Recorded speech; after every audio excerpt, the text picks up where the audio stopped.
Alô, amigos, bem-vindos ao Gente que Fala ao vivo de meio-dia a uma pela Rádio Trianon, AM 740 São Paulo, Rádio Universal, AM 810 Santos e AltV, www.altv.com.br, com reapresentação 6 horas da tarde.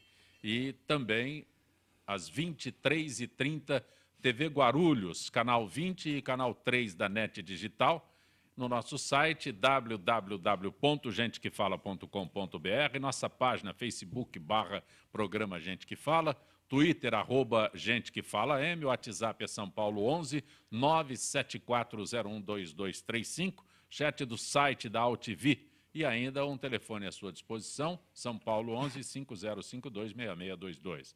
Participando desta edição de Gente que Fala, Coronel da Reserva da PM, Roberto Alves dos Santos. Coronel Roberto, prazer tê-lo aqui. Prazer sempre nosso, Copé, e a bancada, sempre privilegiada a presença de muitas pessoas que acrescentam, com certeza, ao nosso ouvinte, web e espectador.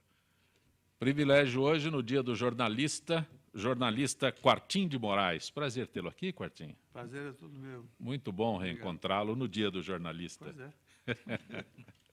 Também conosco, outro jornalista, Mário Lúcio Marinho. Que bom tê-lo aqui, Mário. O prazer é todo meu, Sancopé. Eu gostaria de saber quem é que inventa esse negócio, que é dia disso, dia daquilo, né? Porque jornalista, por exemplo, tem o dia do jornalista, tem o dia da imprensa, sim, né? Tem o dia do radialista, tem o dia do rádio, o dia do jornal, o dia do repórter. Né? Sim. É dia para todo mundo, mas de todo jeito, pela parte que me toca. Muito obrigado. Também conosco, arquiteto e urbanista Luiz Carlos Teófilo. Luiz Carlos, bom tê-lo aqui. Boa tarde, Sancopé. Prazer é todo nosso. Atualmente você é secretário de obras em Mauá, no município de Mauá. Cidade nossa lá do ABC Paulista, né? Estamos lá tentando fazer um trabalho junto com o prefeito Donizete Braga, aquela população precisa, e estamos lá com toda a disposição. Mauá é bastante populoso, né? As cidades que estão aqui integrando a Grande São Paulo, muitas vezes você imagina que seja assim reduzida, você se surpreende com a população de uma cidade como Mauá. Não, com certeza. É uma cidade muito adensada, né, como é a região metropolitana de São Paulo, mas chega a extrapolar alguns limites, com aproximadamente hoje 450 mil habitantes, né, e você administrar isso com toda a diversidade que tem dentro dessa população, uma cidade nova, acabou de fazer 60 anos em dezembro passado agora, e existe muito desafio quando você junta muita gente num espaço pequeno como é o território de Mauá. 450 mil pessoas, e qual é a dimensão do território? Lá a gente tem aproximadamente 64 quilômetros quadrados. Existe uma área de manancial, não da Billings, mas do córrego Guaió, né, que cai lá para o lado de Mogi das Cruzes. Essa é um pouco menos adensada, porque são áreas de chácara, pesqueira e tal, mas a grande parte desses 450 mil estão onde... Pouco mais de 2 alqueires. Isso mesmo. Projeto de lei que torna crime hediondo e homicídio qualificado assassinato de policiais, bombeiros, agentes penitenciários e integrantes das Forças Armadas em serviço foi aprovado pela Câmara e segue agora para o Senado. A lei de crimes hediondos aumenta a pena em até 2/3 e proíbe a possibilidade de indulto, anistia, graça ou fiança. Coronel Roberto, por favor. Bom, importante iniciativa, aliás, há muito tempo se proclama esse tipo de necessidade, o mundo todo já vê assim, o mundo civilizado, os países de primeiro mundo, na Europa, os Estados Unidos, essencialmente, tratam essa questão de proteção do Estado, não é proteção do agente.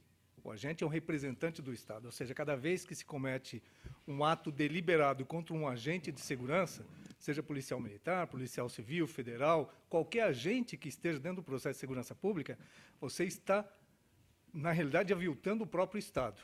Então, é a perda de toda a essência estrutural de uma organização social. Então, muito importante. Agora, o que acontece com toda a legislação no Brasil é a questão da aplicabilidade. Hoje nós temos uma dificuldade muito grande de se condenar pessoas. Os crimes de homicídio, a cada 100 homicídios, 2 geram sentença condenatória com cumprimento da pena. Então, a lei não resolve, a lei por si só não resolve, mas é um componente que permite que nós avancemos. Hoje, o crime praticado contra o agente policial no exercício da sua função, ou seja, mesmo ele estando de folga, mas sendo policial, nós temos, infelizmente, uma forma de agressão muito grande de algumas facções criminosas que colocam salves, né, liberam salves dizendo tem que matar policiais, ou seja, ele está afrontando o Estado, ele está dizendo nesse momento, nós mandamos nessa estrutura. Não é um crime comum e realmente precisaria ser qualificado. Então, até hoje, o que acontece? O crime praticado contra um agente de segurança tem o mesmo tratamento de qualquer outro delito, seja de homicídio, seja de uma lesão corporal gravíssima. Com esse projeto, que foi aprovado pela Câmara, vai para o Senado, ainda depende de uma série de coisas, inclusive da sanção da presidente, mas é um caminho importante, já passou pela Câmara. Nós temos uma forma diferenciada de trabalhar esse assunto, que é fundamental, é a proteção do próprio Estado. Ou seja, aumenta a pena, qualifica o crime, já é previsto no Código Penal, já é prevista a qualificação por motivo vil, por uso de circunstâncias. Então, é mais uma condição. É um homicídio qualificado e a pena tem a sua amplitude, hoje é de 6 a 20 anos para o crime de homicídio, passa de 12 a 30, aumenta essa questão, e você tem a questão do cumprimento da pena, né? Tornando-se hediondo o crime, você tem que cumprir pelo menos o infrator, aquele que cometeu o crime, ele tem que cumprir pelo menos 2/5 da pena, se for réu primário, e 3/5 da pena em regime fechado, né, cumprir em regime fechado, se ele for reincidente. Ou seja, faz com que a pessoa, pelo menos, reveja o comportamento que ele tem hoje, que hoje acaba sendo pena mínima, por exemplo, de 6 anos. Quartinho de Moraes. Eu concordo com o coronel. Eu acho que a medida faz sentido, né? Já era reclamada há algum tempo. Mas eu acho que, na verdade, o problema no país não é, no que diz respeito à justiça, não é certamente a carência ou inexistência de leis. Leis nós temos, eu acho que até mais do que a conta, né? Mais do que necessário. Embora, evidentemente, pontualmente seja conveniente você aqui ou ali aperfeiçoar. Acho que o problema maior da justiça é a questão da execução mesmo, né? A nossa estrutura judiciária está um pouco sobrecarregada, né? Viciada, e isso acaba resultando no enorme desserviço à justiça, né? Tem uma coisa que precisa ser pensada. E como é um problema muito complexo e que envolve uma série de interesses em conflito, né, é uma questão que vai se empurrando com a barriga e tende a ficar assim mesmo. Mas, de qualquer maneira, com uma medida pontual, essa eu acho que é muito bem-vinda. Como disse o coronel, disse com muita propriedade, conhece bem o assunto, né? Você assassinar um policial em serviço é mais ou menos como você assassinar um jornalista em serviço, né? Você está ferindo, está matando não apenas uma pessoa, né, mas uma instituição, né? É uma afronta à democracia, uma afronta à liberdade, à segurança, tudo de um modo geral. Mas a gente esbarra exatamente no que vocês disseram aqui, que é essa questão da aplicabilidade da lei, né? E o Quartinho lembrou bem, a gente tem lei demais no Brasil, muita lei, e as leis não são cumpridas. Tem né? leis no mundo. Como uma palavra imagino que comum. sim, né? São Deve milhões ser, de né? leis. Mas não são cumpridas, não são aplicadas, são medidas protelatórias. Se você arranja um bom advogado, tudo bem, você vai embora, vai lá. Para ficar preso hoje precisa ter um bom advogado. Senão está na rua. O cidadão arquiteto e urbanista, Luiz Carlos. Como é que como o você cidadão disse, analisa como isso? cidadão, Porque né? Nós tivemos a opinião de 2 jornalistas, o Mário Lúcio Marinho também é advogado, né? Mas aí a visão do cidadão. Eu, como formação, não só acadêmica, mas dentro da família, eu já vejo o homicídio como um crime hediondo por si só, né? Como o coronel falou, existem várias leis que, se fossem aplicadas coerentemente e diretamente, eu acho até que já faria jus, né, a pena.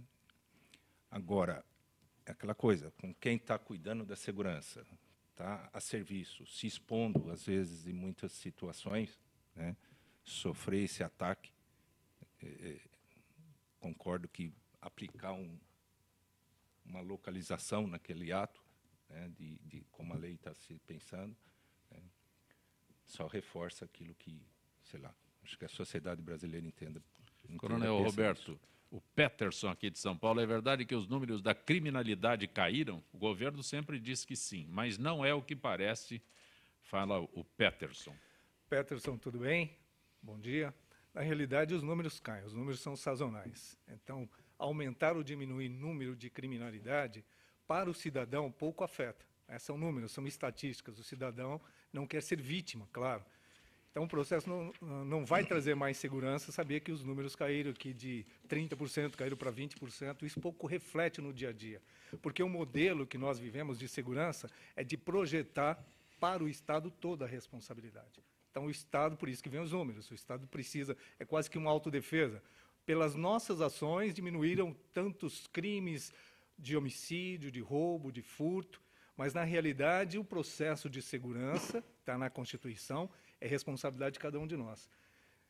Todos os eventos em que a vítima acaba tendo uma vítima de algum crime, existe uma participação da vítima. Ou seja, ela deixou de ser precavida em algum momento. Para o crime acontecer, ele precisa dessa falta de precaução da vítima e do fator surpresa do criminoso. Esses são os dois batentes fundamentais para o crime acontecer. Quando você tira um dos dois, então o que acontece com o crime? O criminoso fica esperando, ele é oportunista. E a vítima se coloca, então ela leva o melhor relógio dela, expõe o material que o bandido quer. O bandido não quer a pessoa, ele quer o bem dela. Então, quanto mais você ostenta, quanto mais você deixa facilidades, mais fácil fica o trabalho dele. E hoje nós andamos na rua assim, desatentos, no celular, no notebook, pensando na vida, pensando nas contas, pensando em tudo, menos na segurança pessoal. Mas, na verdade, hein, coronel, essa seria a forma ideal da gente andar na rua, né? Andar despreocupado, não ter que colocar grade em casa. Não, mas essa questão que nós nos aprisionamos é dentro do cultura. Eu não faço a minha parte e me sinto acuado, porque nós sempre deixamos de fazer alguma coisa. Veja no carro. Veículos ocupados por 3 pessoas ou mais não são alvo de criminosos, mas nós não fazemos o transporte solidário, não carona. Transporte solidário. Junta 2, 3 dias, vamos fazer. Não é vítima. Veículos em movimento não são alvos do criminoso. O que acontece hoje? As pessoas são assaltadas no descuido, seja no shopping, seja em qualquer lugar. Nós andamos muito desprecavidos. E veja só, os acidentes que acontecem hoje nos veículos, a maior incidência não é pelo uso do álcool, por exemplo, das drogas, é pela desatenção pelo uso de celular ou equipamentos eletrônicos. Então, nós estamos desatentos. E por isso que os números acabam crescendo. Então, nós precisamos fazer a nossa parte. A estrutura policial em qualquer parte do mundo, ela é parcial, ela não consegue atender toda a demanda. Não dá para colocar... Mas, coronel, o senhor coloca um dado que é antigo, quando o senhor fala no número de acidentes, né? Há 20 anos, comprovadamente, o número de acidentes em carros, nas rodovias, na cidade, era de gente mexendo no rádio. Então, quando você fala... Olha, o grande problema, Zé Copé, é que nós não tínhamos estatística há 20 anos. Esse é a grande questão que nós comentamos. Nós temos estatísticas da década de 90 para cá. Não tinha estatística. Nós não sabíamos quantas pessoas morriam pela falta do cinto. Alguém fez uma pesquisa um dia, não tem cinto, vai morrer mesmo. Não usava cinto. Não usava o cinto, então não tinha. As estatísticas são recentes. A Secretaria de Segurança Pública faz estatística de 96 para cá. Então, nós não tínhamos números. Sempre ocorreram problemas de falta de atenção. Antes, porque não tinha motivo para se preocupar. Podia andar na rua, eu andei na rua, você andou na rua, todo mundo brincava na rua. A sociedade muda e nós temos que nos adaptar às mudanças. Isso é natural em qualquer sociedade. E hoje nós temos esse componente muito importante. Estamos cada vez mais desatentos e, no contrassenso, mais preocupados. Olha só, você está desatento e preocupado com a insegurança. Esses números são reais, para simplificar? São reais. São reais. Luiz Carlos, a cidade de Mauá vem obtendo um grande avanço no setor de obras nos últimos anos, com grandes investimentos em programas que beneficiam mobilidade, infraestrutura e até parques na cidade. Mas como fica o corte de verbas nesse ajuste fiscal do Ministério?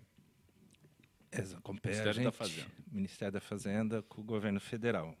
A gente tem 2 situações colocadas nesse momento.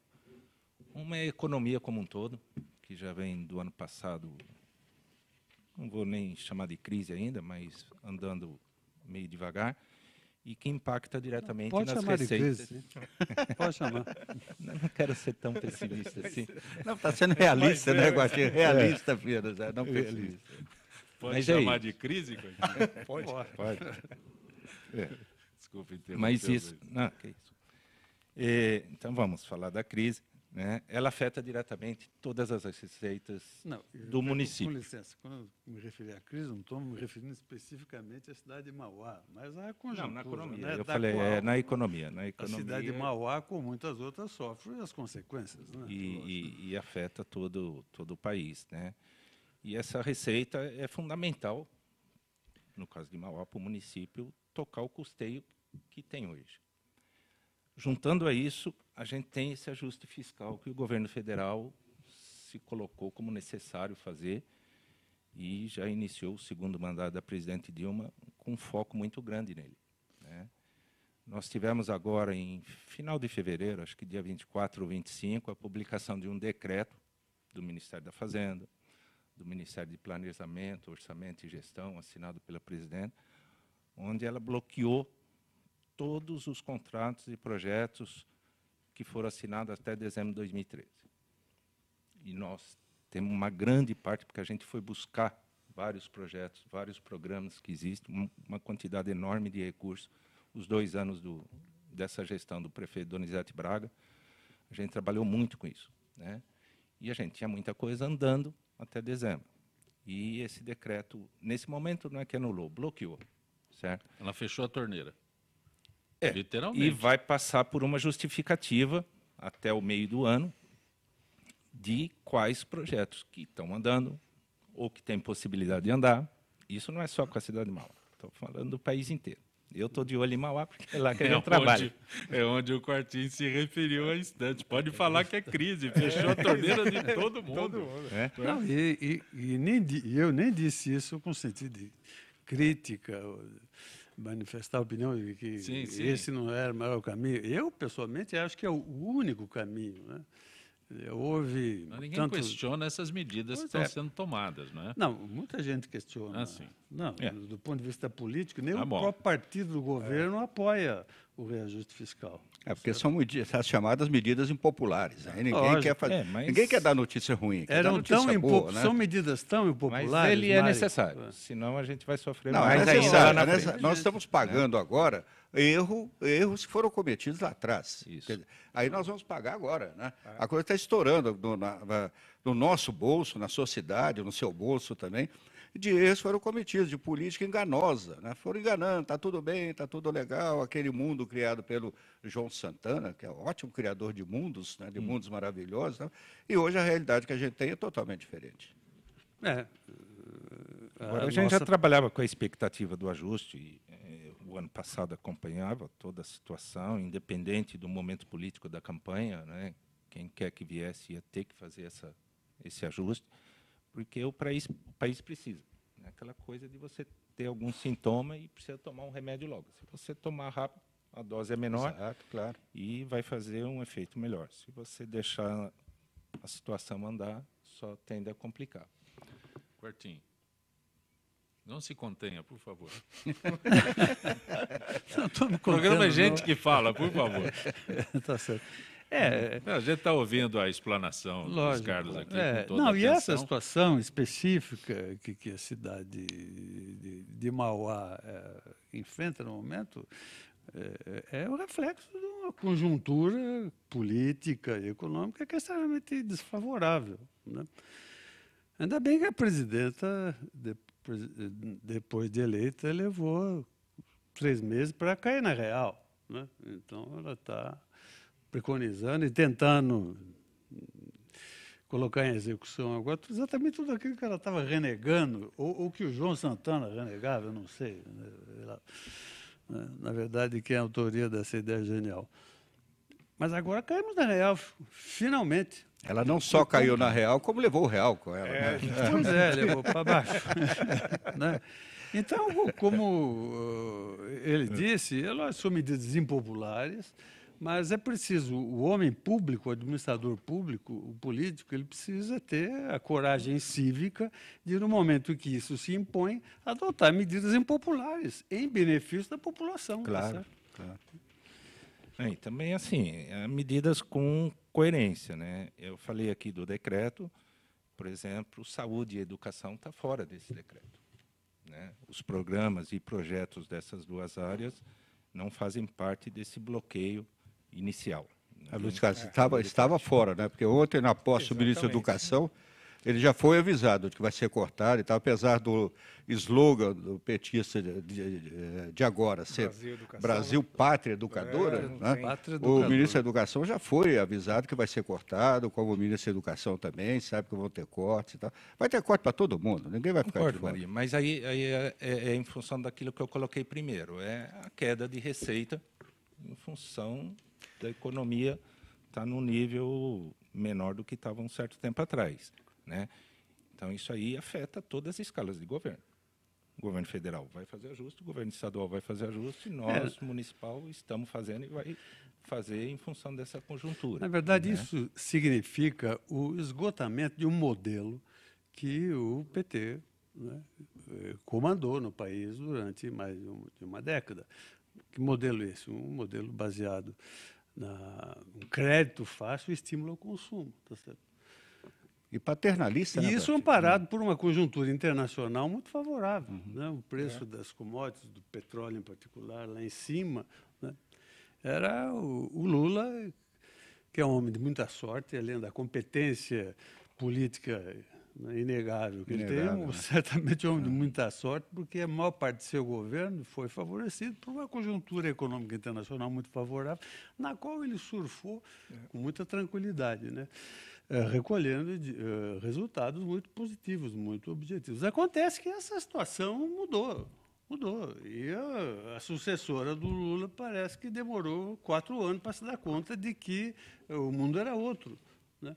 Então, agora é a hora das medidas amargas, né? Nós temos que... Mas, sinceramente, eu vejo assim, pode ser na economia familiar. Quando você gasta mais do que você recebe, vai ficar devendo. Claro. A gestão em si depende do partido, independe da linha, mas a gestão ela tem sido errada há muito tempo. Quando você gasta mais do que você pode gastar mais, por exemplo, dar mais assistência do que vai receber. Para eu assistir alguém, eu preciso receber. E isso é projetado e é programado quando você faz uma gestão. Quando você não faz gestão, até a eleição nós tínhamos um quadro apresentado e logo em seguida veio o quadro real. Mas todos sabiam que tinha que ter um reajuste. Aliás, o ajuste fiscal, político, tributário, vem se falando antes de eu nascer. Já vem se falando disso antes de eu nascer. Então, é muito anterior a tudo isso. E vem gestão, vai gestão, só os descalabros, só o dinheiro que vai para o ralo seria suficiente em todas essas demandas, Petrobras e tudo mais, BNDES, tudo que aparecer ainda. Não é só corrupção, não, é inépcia também. Já demonstra que nós temos recursos, não é falta de recursos. Agora, se você não tem gestão para gerir esses recursos de uma forma responsável, pelo menos, e não responde por isso, aí, velho, aí nós vamos ficar sempre assim. Aí alguém tem que apertar o cinto mais. Eu faço as extravagâncias e alguém tem que apertar o cinto. E quem aperta o cinto sempre é o coitado do cidadão, seja de Mauá, seja de qualquer lugar do mundo. O Luiz, que é zelador, diz: Coronel Roberto, excelente a tua colocação, penas mais duras seriam solução? Na realidade, o que faz, o que inibe a prática do crime não é necessariamente a gravidade dessa punição, o tamanho da punição, mas sua efetiva aplicabilidade. Se a pessoa sofre a punição, qualquer que seja, dentro de casa, se ela é chamada a atenção, se o limite já é imposto pelo pai e pela mãe, não vai acontecer o fato. Então, nós precisamos, sim, fazer com que os criminosos cumpram suas penas. Hoje não cumpre. No sistema prisional, nós temos um caso que vai chamar muita atenção, que é do o Marcos Camacho, que é o Marcola, que ele vai para a rua porque vai cumprir daqui a 2 anos, 30 anos de punição, que é a pena máxima prevista para o Brasil. E o que vai acontecer a partir daí? Nós não temos casos anteriores. Tivemos o bandido da luz vermelha, que logo em seguida morreu. Logo em seguida morreu. Mas e os delitos que ele cometeu a partir de então? Como é que nós vamos enquadrar no nosso sistema de execuções penais? Ele já cumpriu o máximo. Então, nós temos aberrações e temos fragilidades. E vamos deixar para pensar quando acontecer. E são casos que vão acontecer. Então, nós precisamos nos antecipar. É sempre aquela precaução. Fazer antes, agir antes. Vai acontecer e, a partir daí, não sabemos o que pode acontecer. Marinho, Pedro das Perdizes concorda contigo, diz que não podemos usar celular na rua, não pode ter andar de bicicleta, o trombadinha vem roubar. Né? Os trombadinhas estão de bicicleta. Os trombadinhas também já estão de bicicleta, nas ciclovias. Nas ciclovias. Eles estão se modernizando. Antigamente o trombadinha, né, ele batia a carteira, fazia que tomava aquele negócio e saía correndo, né, saía correndo e tal, né? Agora ele vai de bicicleta. E esses que estão hoje de bicicleta serão aqueles que estarão de moto amanhã e de carro depois da manhã. O Coronel Roberto Juscelino da Lapa, o senhor acha que com pena de morte se acaba com a reincidência? Bom, acaba, né? Do que se morrer. Acaba. A reincidência, sim. A sua pergunta é inteligente, a sua pergunta não deixa, porque ele não deve estar falando exatamente da pessoa, né, que vai morrer, mas daqueles que vão deixar de cometer crimes. É o efeito inibidor, né? A inibição, volto a insistir, a inibição é pela... Ninguém quer ficar preso. O cárcere não serve para ninguém. O marginal não quer ficar no cárcere. Ele quer ficar no cárcere que tem hoje, com celular, televisão, mas encarcerado mesmo, cumprindo pena, trabalhando, que deveria ser o sistema prisional, talvez seja o mais frágil de todo o sistema do ciclo completo de polícia e justiça. Porque o sistema prisional não corrige, que seria a função, e não reprime também. Hoje é a farra do boi. Você vê em todo lugar o cara da TV assistindo tudo, acompanhando tudo e cometendo e comandando o crime de dentro do sistema. Então, Marinho, essa é a grande questão. Pena de morte só evita daquele que morreu de continuar cometendo crime. A incidência só para quem foi executado. Né? O Jaime, do Jardim Bom Filholi, pergunta a você, a exemplo da Globo e da Sport TV, outras TVs estão colocando ex-jogadores, ex-árbitros para comentar futebol e arbitragem. Agora até rádio está fazendo... Até agora? Você não está acompanhando o rádio há tanto tempo, hein? Qual será o efetivo futuro do jornalista esportivo? Pergunta o Jaime. Marinho. Ô Jaime, um abraço, Jaime. Olha, essa aí é uma questão realmente que dá muito para discutir. Né? Primeiro é o seguinte, a gente não pode...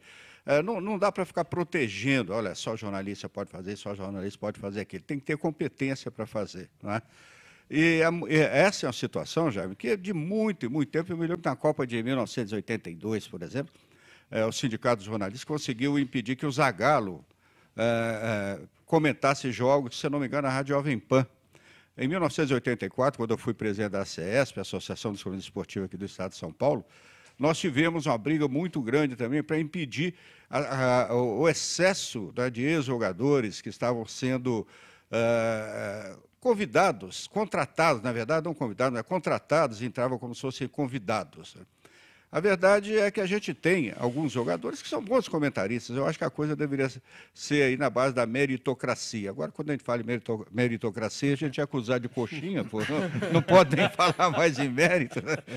Sem esquecer que o Pelé conseguiu uma credencial não foi na Venezuela, foi no Equador, algum país desse, que ele foi lá como convidado e voltou com uma credencial e jornalista. E o Pelé, né? E o Pelé que foi especial. Dentro de campo foi o rei do futebol, o maior jogador de futebol. Como comentarista, ele não jogava nem no time do Ibis. Você está acompanhando Gente que Fala pela Rádio Trianon, AM 740 São Paulo, Rádio Universal, AM 810 Santos, AltV, www.altv.com.br e TV Guarulhos. Retornaremos em instantes.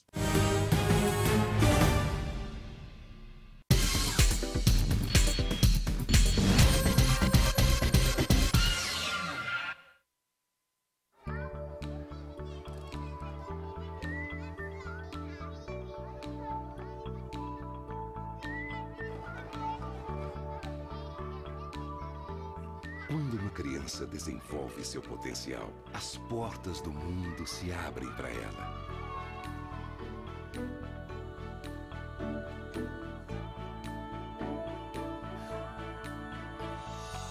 As possibilidades são infinitas e ela começa a construir o mundo em que quer viver.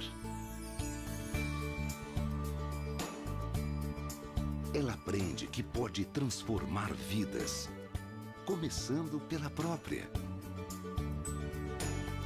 E acreditar que o impossível é possível.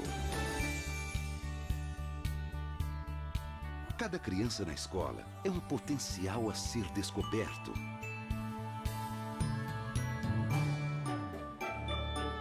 Potencial de realizar sonhos, não importa o tamanho.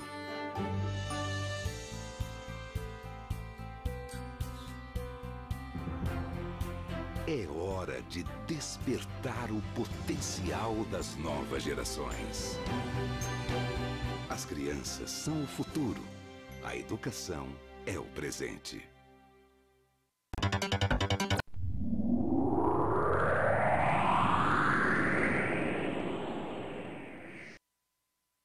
Xixi no banho! Queremos que todos façam!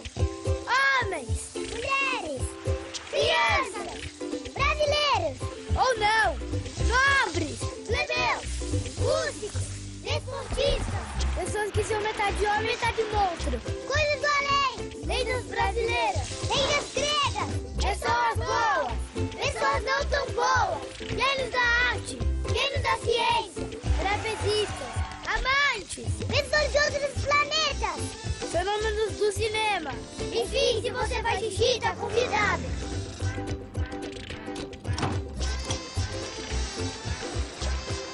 Faça xixi no banho. Ajude a Mata Atlântica.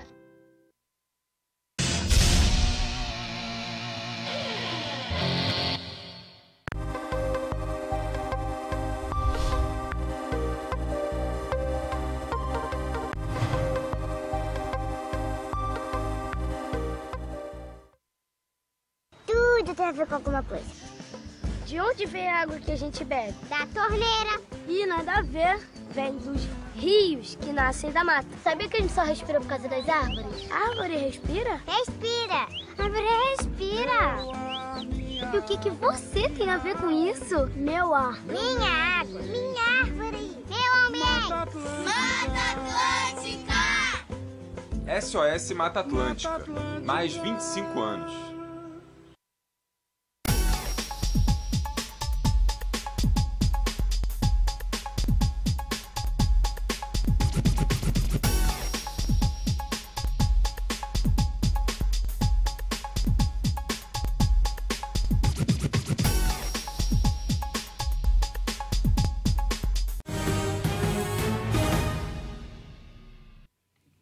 Você está conosco no Gente que Fala pela Rádio Trianon, AM 740 São Paulo, Rádio Universal, AM 810 Santos e AltV, www.altv.com.br e também TV Guarulhos. Hoje é dia de nosso contato com a FIPESP, dicas voltadas aos servidores da educação. Gisele Souza, do setor de eventos. Boa tarde, Gisele. Boa tarde, Zancopé. O meu boa tarde aos debatedores e aos ouvintes do Gente que Fala. Gisele, servidor público na educação tem manual completo sobre sua vida funcional. A Secretaria de Educação do Estado disponibilizou 2 manuais completos para os servidores da educação. Esses manuais são de grande relevância, já que os professores representam em números a maior pasta do Estado de São Paulo. Esses manuais podem ser encontrados onde? Podem ser encontrados no portal da Secretaria de Educação do Estado de São Paulo, no site www.educação.sp.gov.br. Está liberado para quem tiver interesse ou dúvidas sobre os direitos e deveres do funcionário público da educação. A versão impressa da cartilha Vida Funcional também foi distribuída para mais de 5.000 escolas estaduais e beneficia cerca de 300 mil funcionários da educação. O que contém esses manuais, Gisele? No volume 1 é possível conhecer as regras de como funciona, por exemplo, o concurso para ingresso no magistério estadual. Também neste volume, o servidor público da educação terá conhecimento a respeito dos trâmites administrativos de sua carreira, como as regras para a licença médica. E no complemento desse manual, volume 2, o que há de novo? Entre os temas da vida funcional da educação, há regras referentes à licença prêmio, que é um benefício muito importante para a categoria, pois esses profissionais enfrentam no dia a dia obstáculos que envolvem a problemática do desenvolvimento humano, como agressões em salas de aula, até falta de estrutura para sua função docente. Além dos textos informativos, o material mostra ainda exemplos de formulários e requerimentos que deverão ser preenchidos ao longo da carreira. Gisele, agradeço a tua gentileza mais uma vez conosco, trazendo informações da FIPESP. Grato, Gisele. Obrigada, Zancopé. Boa tarde a todos. Conosco, nesta edição de Gente que Fala, o coronel da Reserva PM, Roberto Alves dos Santos, o arquiteto e urbanista Luiz Carlos Teófilo, que é secretário municipal de obras de Mauá, jornalista Quartim de Moraes, jornalista Mário Lúcio Marinho, escritor também, O Padre e a Partilha. Este é o mais recente? É o primeiro romance, né? O primeiro de ficção, realmente, Sim. né? O Padre e a Partilha, que vai ser lançado ainda. Está até quentinho, né? Você está vendo, né, que está quentinho, então, né? Vai ser lançado no dia 12 de maio, na livraria Martins Fontes. Martins Fontes, na Avenida Paulista. Paulista. Né? Com a Martins Brigadeiro Fontes. dos Antônios. Isso, número 509, a partir das 18 horas. É o primeiro romance, é um romance... eu gostei, eu acho que eu sou meio suspeito para falar. Então, né? Mas, Você gostou? Gostei. Você já leu? Eu Você já já li. leu? Já li. Aprovado. Tá, pode ver que é interessante. É interessante. O Padre e a Partilha. O Padre e a Partilha. Parabéns. Mas me perguntaram aí o que o padre tem a ver com a partilha. Bom, claro que eu não vou contar, senão você não vai comprar o livro, não vai ler e tal. Mas é uma história que começa no final do século XIX, acaba na metade do século XX. Passa aí por Minas Gerais, Rio de Janeiro. Compre o Padre e a Partilha. Compre o Padre e a Partilha. Não vou deixar você contar detalhes aqui. O registro hoje, 21 horas, programa da torcida palmeirense Família Palestra. Família Palestra TV, tudo sobre o Alviverde imponente, às 21 horas em altv.com.br. Tá certo? Tá certo, Jamin? Mas você é São Paulino, hein? Quartim de Moraes, cadê a pergunta para o Quartim aqui, Jaminho? Cadê, Jaminho?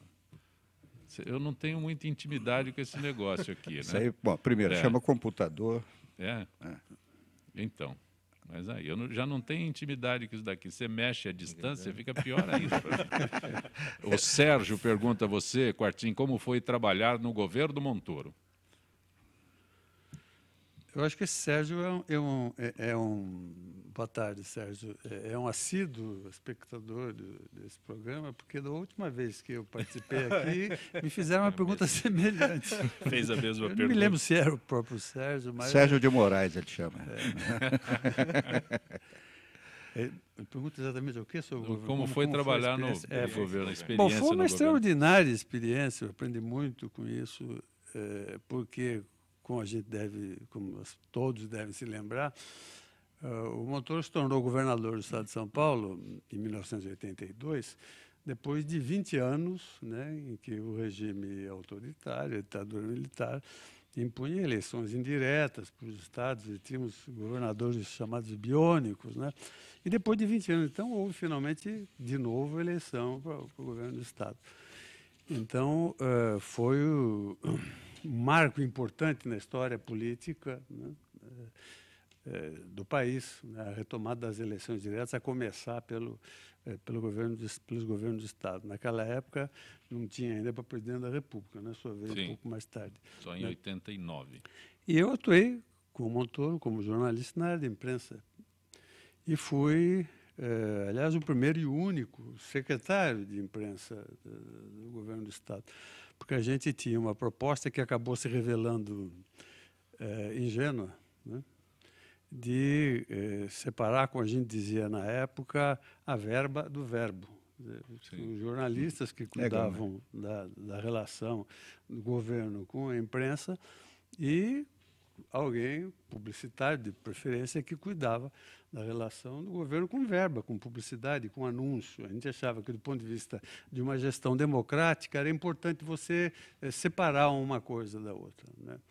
Mas o fato, a verdade, a triste verdade, é que nós todos, o Estado, o país e nós, né, não estávamos preparados ainda para um avanço democrático dessa amplitude, né? Porque foi só a gente tomar posse que começamos a perceber sintomas claros, evidentes, de que o esquema não ia funcionar, né?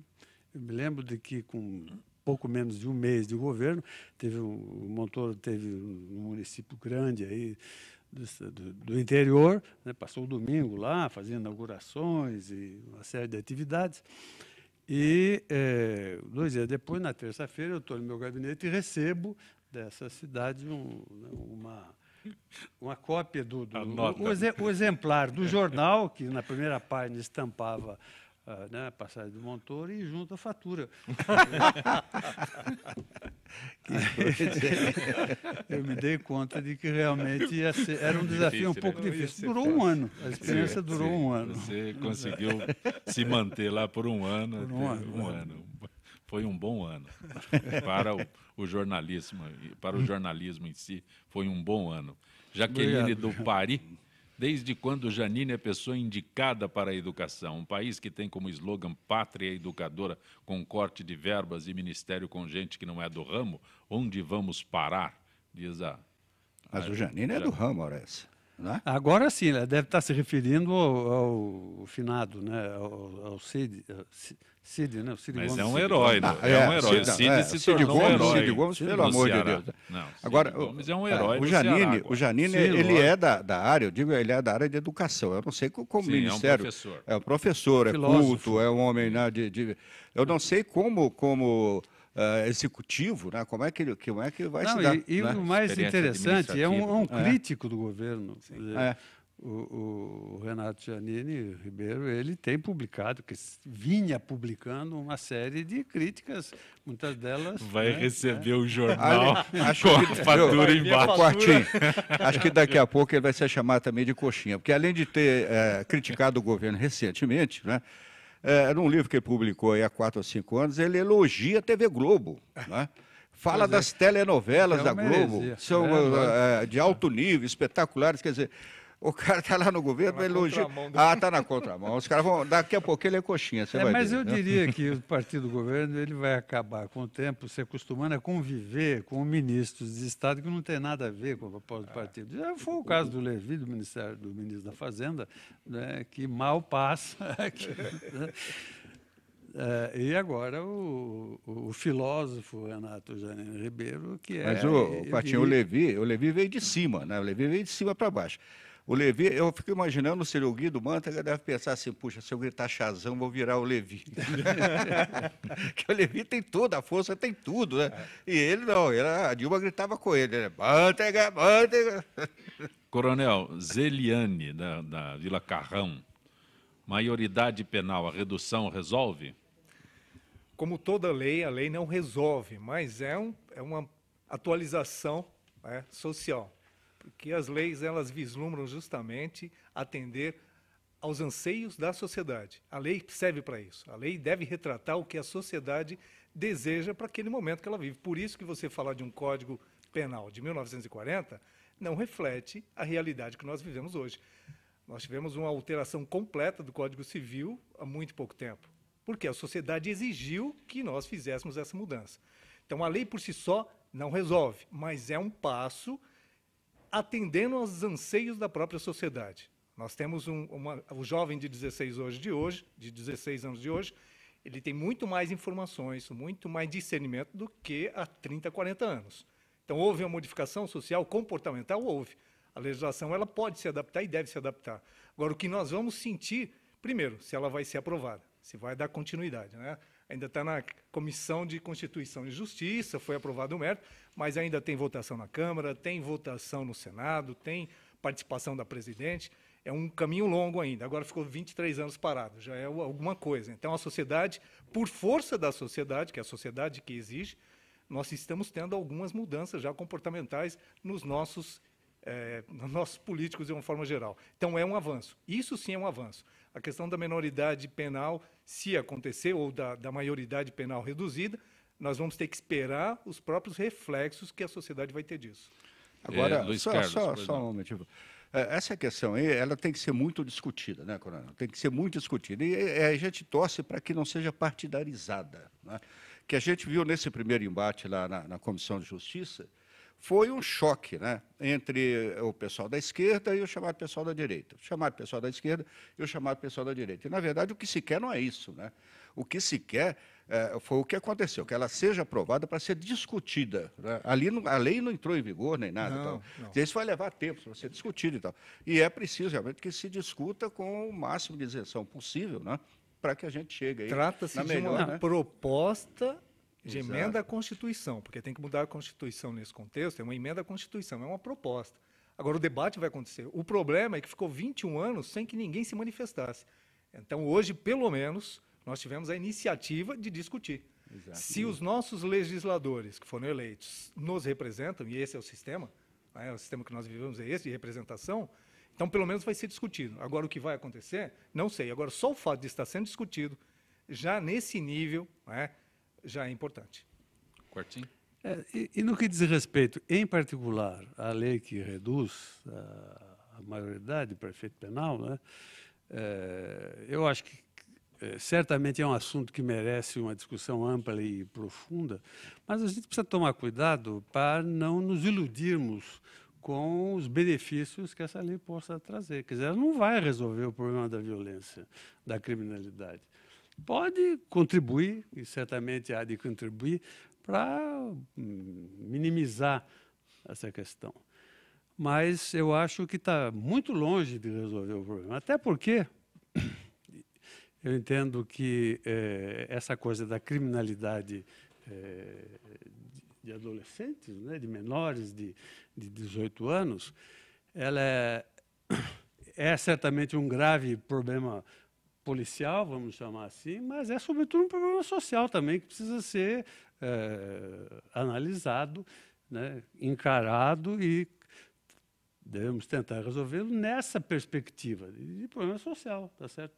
Não é com... E problema social, a gente sabe, não é com cadeia que se resolve, né? Eu não quero fazer um discurso coxinha aqui, porque já deve ter... Né? Mas a verdade é essa. Né? Okay. O problema é muito mais amplo, muito mais complexo. E não vai ser rebaixando, diminuindo 2 anos a maioridade, né, que você vai resolver o problema. É uma ilusão isso. Ô, Luiz Carlos, Ivani, quais são os principais ou as principais carências na área de mobilidade urbana em Mauá?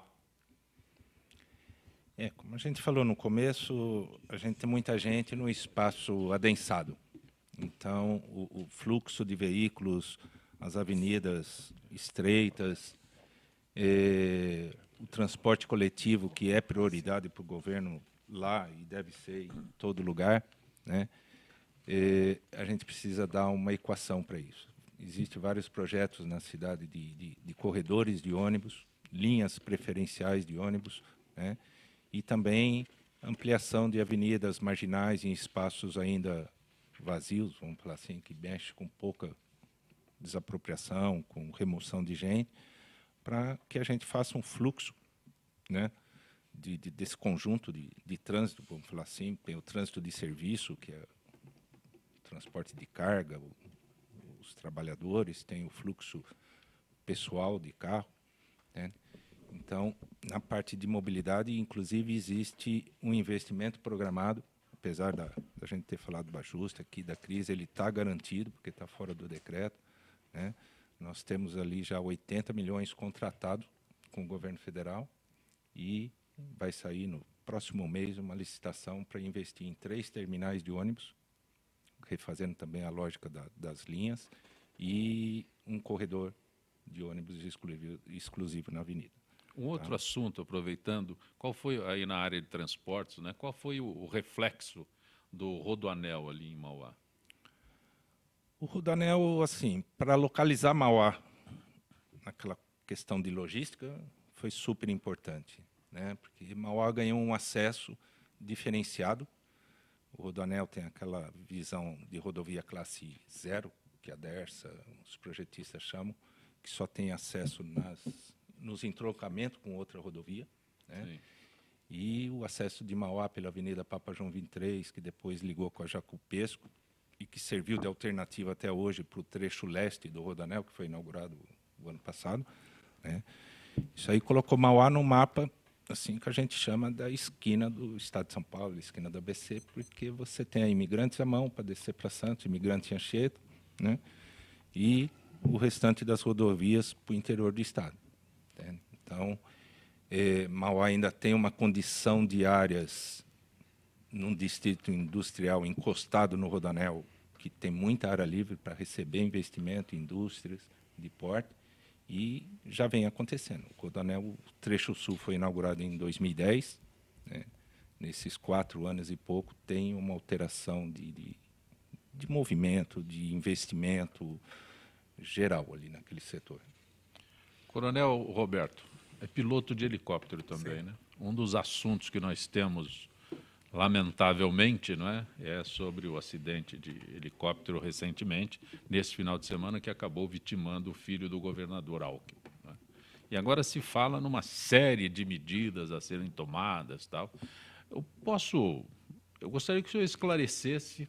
Existe uma ideia para um piloto de helicóptero o que aconteceu? Eu sou leigo, eu só vejo o helicóptero andar para cá e para lá, mas um piloto de helicóptero experiente como o senhor. E hoje nós estamos numa fase de instrutores da atividade, e é muito trabalhado. No piloto, para chegar no nível que o piloto, para poder, né, ter esse tipo de aeronave em suas mãos, ele tem que ter muita experiência, e ele tinha. Começamos juntos, inclusive, na mesma fase, há mais de 30 anos. Então, ele tinha muita experiência. A aviação só perde em segurança como meio de transporte para os elevadores. Só elevador é mais seguro que a aviação. Então, é um meio de transporte extremamente seguro. Agora, pode acontecer? Pode. 93% dos acidentes acontecem por falha humana. 5%, 6% por problemas mecânicos da aeronave. Tudo que é mecânico pode dar problema. E 1% por fatalidade. Esse caso especificamente nós vamos ter que aguardar as investigações, mas ele está muito próximo de uma fatalidade, porque é a aeronave mais segura que eu conheço. Extremamente segura, extremamente moderna. Para se pilotar tem que ter muita experiência. E o fato que aconteceu, agora nós vamos ter que aguardar, porque só falta de controle, e aí não depende do piloto, a perda de uma pá poderia trazer isso. Um acidente, um choque eventual com algum tipo de estrutura, uma ave, por exemplo, em alguma parte dessa pá poderia ter originado essa seção, e aí todo o desequilíbrio da aeronave, porque aí não tem controle. Né? O helicóptero é uma estrutura que ela não é aerodinâmica, então ela depende da única ponte de sustentação, que são os rotores, que são pás, como se fossem hélices, né, do helicóptero, ou as asas. É a única fonte de sustentação, que precisa da força motriz de um motor. Então, quando que o helicóptero pode cair? Quando tem uma falha de motor, que não é o caso, são 2 motores Ariel, extremamente modernos, a aeronave muito recente, é uma aeronave nova. Então, hoje, precipitar em falar para que caminho a gente vai, falha humana, falha do equipamento ou fatalidade, vamos ter que aguardar. Todas as possibilidades são viáveis dentro de um acidente aeronáutico, e o acidente aeronáutico é pesquisado, justamente investigado, não para resolver aquele problema, mas para que problemas futuros semelhantes não venham a acontecer. É a grande finalidade dessa investigação. Então, nesse momento, a gente tem só que lamentar, né, continuar dizendo que a aviação, seja de asas rotativas ou de asas fixas, é extremamente segura, não é? E que fatos podem acontecer, inclusive fatalidades, é aquilo que puxa a vida. Alguma coisa aconteceu e foge de uma rotina. Eu tenho muita experiência na aviação, já tive situações muito complexas e sempre é possível se fazer alguma coisa. Para chegar nesse nível em que o piloto não tinha nenhum tipo de controle, houve uma falha no equipamento, ocasionada por uma questão externa, que precisa ser verificada, um choque com alguma coisa, ou, infelizmente, uma fatalidade, algo que se rompeu e que não acontece. Uma pá se soltar por si só não acontece.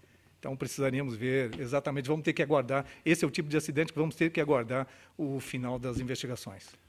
Pois, Luiz Carlos, Walter Carlos, Mauá é uma cidade muito grande, parece que está se igualando a Guarulhos, onde você vê avanço e regresso nessa expansão.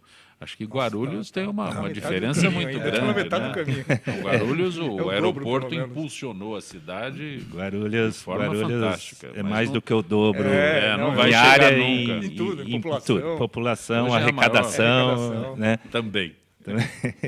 Os problemas podem ser parecidos, é aquilo que falou no começo, a região da Grande São Paulo tem muitas coisas iguais, né? É uma conurbação que a gente fala, que vive aí mais de 20 milhões de pessoas e que sofre problemas comuns. Acabamos de falar de mobilidade, né? Transporte coletivo, infraestrutura, habitação, déficit habitação, segurança, que a gente falou no começo. A região metropolitana são quantos municípios? 39 municípios. 39, quase 40. Né? Região metropolitana de São Paulo. De ministérios do governo federal.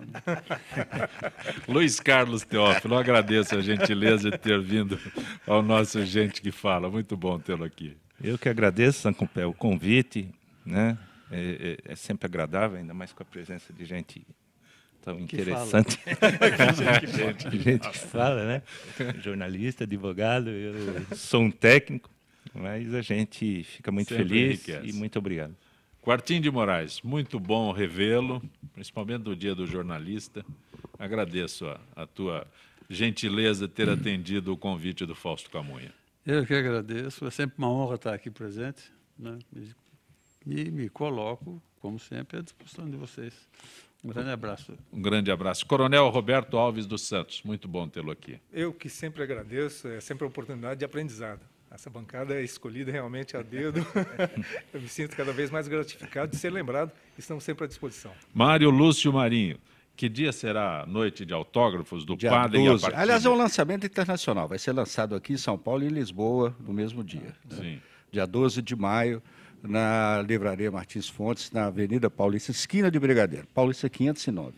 A Mas partir das 18 horas. Você tem o dom da ubiquidade? Quem é Não, que não, vai... é só o lançamento. A noite de autógrafo não vai ter lá. Só o lançamento. É só o lançamento. Tá bom. Muito obrigado por ter me convidado hoje, dia do jornalista, e daqui uns dias, dia do escritor. Aí você me chama também. Sem dúvida. Gente que fala tem na direção-geral o jornalista Fausto Camunha, diretora de produção Zenilda Salvato, redação Raela Brandão Pedro Esquiavão, na pauta José Carlos Sicarelli, produção cultural Ricardo Godoy, na rádio Trianon, Neildo Neres, Cléo Rodrigues, Ricardo Valim, Benê Benê, na direção da Altivi Alberto Luquete, na técnica James Eduardo, Marcelo Fontan, Iago Matsumoto, Sérgio Oliveira, Arthur Endler. Estaremos de volta amanhã, meio-dia. Gratos, até lá.